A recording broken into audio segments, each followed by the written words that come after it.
Video को last तक देखिएगा, बहुत मजा आएगा। खुश रहा गवैया, बड़ा बढ़िया करा जना आइया धान बैठावे करा, हम बहुत परेशान रहे।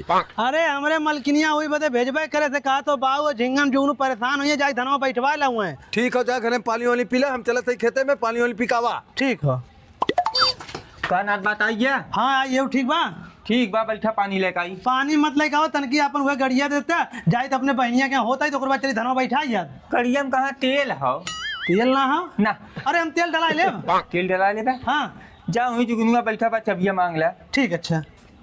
का जुगनू? जयराम नाथ बात। जयराम तनकी हुए अपने गड़िया चबिया दे जाती बहनिया के यहाँ आवत है, फिर चलो धनवा बैठा ही।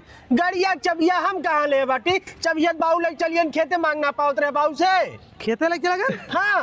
अरे देखा है बहन हमसे मिल गए, हमें का मालूम चबिया नहीं ले हैं। जा खेतों में मांग ले। अच्छा हे ससुर जी। का गवैया? अरे तुम्हारे गड़िया चाबी मांगे जुगनू कहते बाऊ चबिया लग गए खेते हुए चबिया दे तरकी बहनिया के यहाँ अपने होता ही हम तो। कोहो मर्दवा गड़िया हमारे 1 साल से बिगड़ा ला भैया, लेता कहाँ चबिया चलत उलत ना है। ये 1 साल से बिगड़ल है। ला तब का करब चबिया 10 मिनट में मावत है। अरे धनवा बैठवा ले, ये मेरिया हम बाना था, एक बाद पानी करत है, धनवा बैठवा ले। आवत बैठवावत है ना। ठीक हो कार भैया, झिंगन गवैया ना का बाऊ गवैया आ रहे पन कहाँ साइकिलिया ले फिर गए ना वापस। लाओ 1 लोटा पानी पी लाई, तब तक कौन आई है, चल धनवा बैठा जाई। ठीक बा बाऊ। ये भैया पलिया जल्दी लेकर पी लाई, चली खेतों में धान लगाई। अरे गवैया कैसन बहनी के लिए का ये?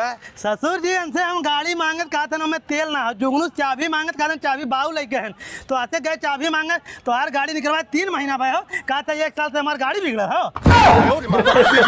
हम ससुर कैसे चलाई तो हम अपन बिटिया रखा, हम जाते अपने घरे। अरे गवैया ऐसा काहे करत है, लिया जाए बिटिया के। जब तुम्हें हमारे ऊपर ना विश्वास हम तुम्हारी बिटिया के ऊपर कैसे विश्वास रही मर्दबा।